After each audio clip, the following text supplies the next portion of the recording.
صدقار سړی دی مړک زما یار سړی دی مړک. د ننګرهار د آبادۍ اتل چې کلونه په دغه ولایت کې خیریه کارونه ترسره کړي وو، شاړې آبادي کړې وې او د اوبو د مهارولو په برخه کې ډېر کار کړی وو، بدبختانه پرون سهار د افغانستان د دښمنانو له لورې په یو برید کې سخت ټپي او د سختو ټپونو له امله یې په روغتون کې ساه ورکړه.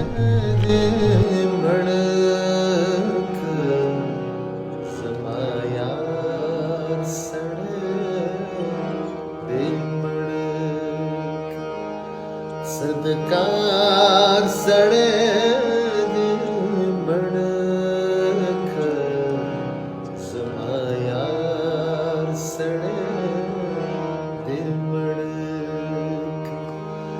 مونږ به سوري ته راغونډو،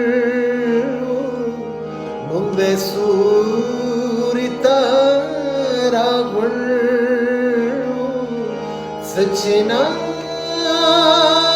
سړی دی مړک صدقار سړی دی مړک.